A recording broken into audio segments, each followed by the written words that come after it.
So about a week ago, Apple Music released their list of the 100 best albums of all time. And there were some questionable decisions to say the least. I mean, I'm seeing Drake ranked over John Coltrane and Prince and D'Angelo. SOS is on the list, but not Control. Neither of them should really be on the list anyway, but we'll say that for another time. But one thing that people really took issue with was their decision to rank Miseducation of Lauryn Hill as the #1 album of all time instead of Thriller by Michael Jackson. And now y'all see I got both of them albums back there along with Songs in the Key of Life, you know what I'm saying? My pick for the best album of all time, that's Stevie Wonder, you know what I'm saying? That's some real music. I don't expect everybody to understand, but I get it. Now it's worth noting that any list ranking music from any major publication will have its flaws as they attempt to pander to certain demographics, push their own narratives, and limit the amount of placements that one artist can have on the list, even if they deserve to have more than 2, 3, 4, 5, 6, 7 albums on the list. But I'm gonna be honest here. I don't completely disagree with Apple on this one. And before y'all start attacking me, Thriller is the best album of all time. Michael Jackson got the most sales of all time. Y'all see the shirt? Y'all see? I'm a Michael Jackson fan. Y'all see the shirt? Hold on.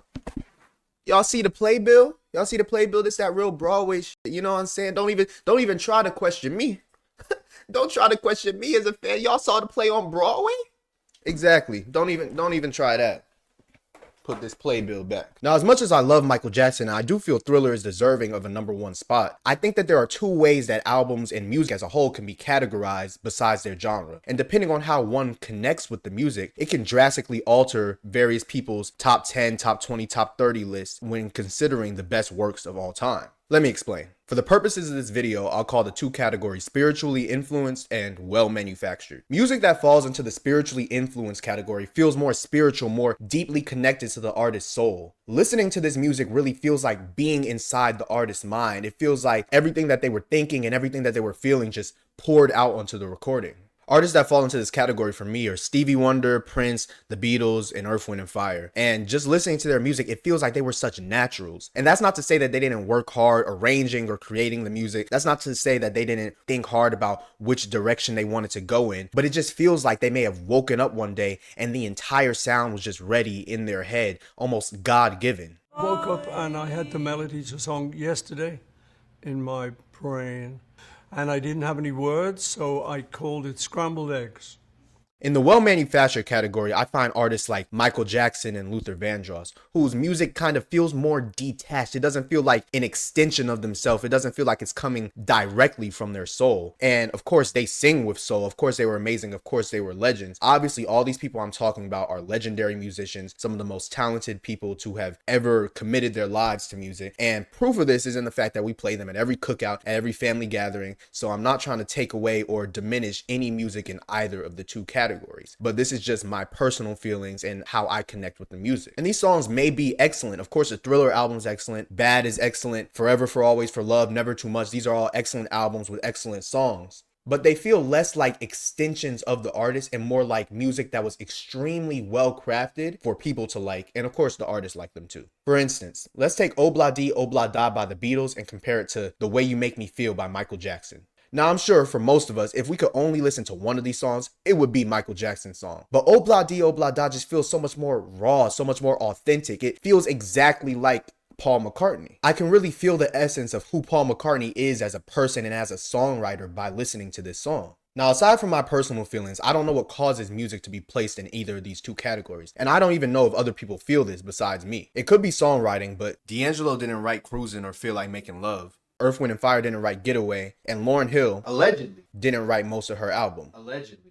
But all of these songs feel very authentic. Plus, Michael Jackson and Luther Vandross were excellent songwriters. My bet is that because artists like Stevie Wonder and Prince or groups like Earth, Wind & Fire or the Beatles played all the instruments or composed all the instrumental sections, their music always felt like them. Every musician has their own style, and no matter how hard you try to mimic it, it can never be completely replicated because every person thinks differently. The music in the spiritually influenced category was made by artists that found their style, that found their musical voice, and thus everything they composed had that flavor. Stevie Wonder's musical voice, much like his actual voice, is very bright, powerful, and carries energy that can fill a room. So all of his music feels this way, even when the song is sad or just features him singing with a piano. And for artists like Luther and Michael, having someone else handle the instrumentation and overall sound causes a sort of spiritual disconnect, as they can never fully express themselves through the music.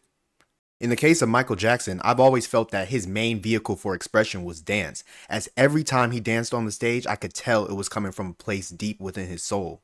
I think drawing this distinction explains why so many artists are heavily inspired by Prince despite loving Michael Jackson as well. The goal of an artist is to express themselves, and Prince is the definition of self-expression. Not to say that Michael wasn't expressing himself, but when you listen to Prince's music or look at the clothes he wore, his androgynous persona, his performances, you get the sense that we're in his world. I think that most of Thriller falls into the well-manufactured category, with the possible exception of Wanna Be Starting Something, because that song seemed like it was coming from the soul.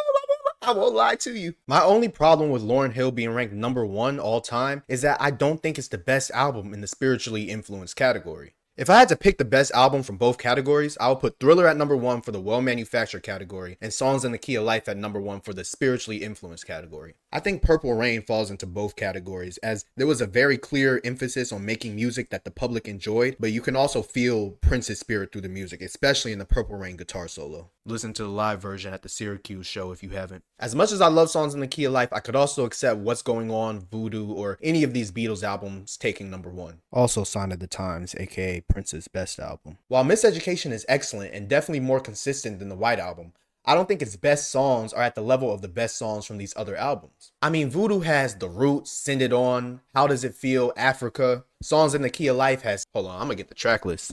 It's too many. Songs in Key of Life got Love's in Need of Love Today, Village Ghetto Land, Knocks Me Off My Feet, Pastime Paradise, Somersault, Ordinary Pain. That's a 4-track run. Who doing it? Joy Inside My Tears, As, Another Star, plus the extra songs. If It's Magic, Abbey Road has Here Comes the Sun, Come Together, Something, Octopus's Garden, and I don't care what y'all say. Octopus's Garden is an amazing song. Ringo did his thing with that one, like he does on every single song he's ever did for the Beatles. What are you talking about? The White Album got While My Guitar Gently Weeps, Blackbird, Rocky Raccoon. I don't know how many people love that song. It's a favorite of mine. Shoot. Helter Skelter, Cry Baby Cry, Don't Pass Me By. Don't Pass Me By. That man Ringo be doing his thing. They should have gave him more shine. Even within the neo-soul genre, I think Voodoo and Mama's Gun have higher highs, and Maxwell's Urban Hang Suite might low-key be better than Miseducation, though it might be unfair to compare those two albums, so I might be tripping. These lists can't please everyone. I mean, if we're talking about all genres, there are too many important albums that you can make a top 10 or 20 or 30 list and still leave some albums out. Shoot, I can make a valid top 10 list that doesn't include either of these albums, and people that respect music gonna respect the list. And because we're human and have preferences, those preferences will affect which genres get a lot of placements on these lists. Most of us only focus on Western music, for instance, but there's obviously going to be music in various countries and continents that never show up on these lists. I am just getting into jazz, so I've never heard Kind of Blue or Love Supreme, but I hear about their importance, so I would think they should make a top 20 list, but if I made one, they would not be on my list. So with all that being said, they hold Michael Jackson. They took Lauryn Hill out to a dinner. She about to release another album. They probably want that album exclusively on Apple Music. If Michael Jackson was alive and they had the opportunity to take him to a dinner, they definitely would have given him the #1 spot, and it's very obvious. But that's it for this video. Make sure to let me know what you think in the comments. Did I change your perspective on music? Did I teach you something about music? I know I did. Mr. Educator, Mr. Nilesthegoat.